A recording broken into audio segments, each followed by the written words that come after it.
സ്ത്രീത്വത്തെ അപമാനിക്കുകയും മാനഹാനി ഉണ്ടാക്കുകയും ചെയ്ത തൃശൂർ DCC ജനറൽ സെക്രട്ടറി ശോഭ സുബിനെതിരെ പരാതി നൽകിയിട്ടും കോൺഗ്രസ് നേതൃത്വം അവഗണിച്ചതായി ആക്ഷേപം.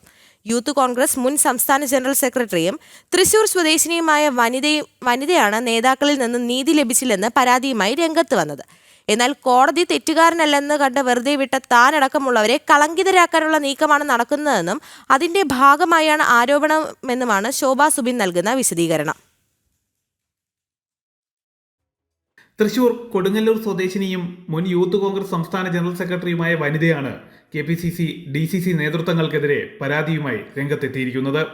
DCC ജനറൽ സെക്രട്ടറി ശോഭ സുബിനും സുഹൃത്തുക്കളും ചേർന്ന് മാനഹാനി ഉണ്ടാക്കുകയും കുപ്രചരണം നടത്തുകയും ചെയ്ത സംഭവത്തെ ചൊല്ലിയാണ് യുവതിയുടെ പരാതി.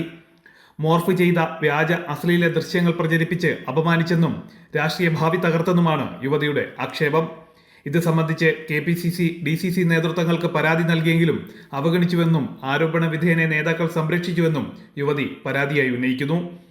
ഞാൻ പോവാത്ത സ്ഥലങ്ങളൊന്നുമില്ല.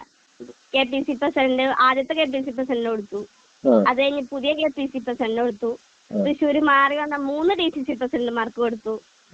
ഒക്കെ ഉണ്ടാവും നമ്മളത് എല്ലാം ചെയ്യും എന്ന് പറയല് മാത്രമല്ല, വേറെ ഒന്നുമില്ല. 1 വർഷമായിട്ട് ഞാൻ പരാതി കൊടുത്ത് നിൽക്കണു. 1 വർഷത്തിന് മേലെ എനിക്ക്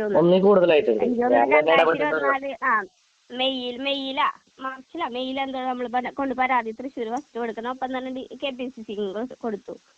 എല്ലായിടത്തുനിന്നും അനുകൂലമായിട്ട് ഉണ്ടാവും പറയണൂന്നല്ലാണ്ട് വേറെ ഒന്നും ഉണ്ടാവുന്നില്ല ഇതില്. 2022 തൃശൂർ മതിലകം പോലീസ് രജിസ്റ്റർ ചെയ്ത കേസിൽ യൂത്ത് കോൺഗ്രസ് നേതാക്കളായിരുന്ന ശോഭ സുബിൻ, സുമേഷ് പാണാറ്റിൽ, അഫ്സൽ തുടങ്ങിയവർക്കെതിരെ അന്വേഷണം നടത്തിയിരുന്നു. ലോക്കൽ പോലീസിൽ നിന്നും ക്രൈംബ്രാഞ്ച് ഏറ്റെടുത്ത കേസ് ചൂണ്ടിക്കാട്ടി പരാതി നൽകിയെങ്കിലും കമ്മീഷനെ നിയോഗിച്ച KPCC തുടർ നടപടികൾ സ്വീകരിച്ചില്ലെന്നും പരാതിക്കാരി പറയുന്നു. രാഹുൽ മാങ്കൂട്ടത്തിനെതിരായ വിവാദങ്ങൾ ചർച്ചയായതിനെ തുടർന്നാണ് പരാതി വീണ്ടും ഉയർന്നു വന്നിരിക്കുന്നത്. തനിക്കുണ്ടായ അനുഭവം മറ്റൊരു വനിതയ്ക്ക് ഉണ്ടാകരുതെന്നും യുവതി പറയുന്നു. അതേസമയം ലോക്കൽ പോലീസും ക്രൈംബ്രാഞ്ചും അന്വേഷണം നടത്തിയ കേസിൽ തങ്ങൾക്കെതിരെ തെളിവില്ലെന്ന് കണ്ടെത്തിയെന്നും ഇതിന്റെ അടിസ്ഥാനത്തിൽ കോടതി കേസ് റദ്ദു ചെയ്തുവെന്നുമാണ് ശോഭ സുബിന്റെ വിശദീകരണം. ജനം, തൃശൂർ.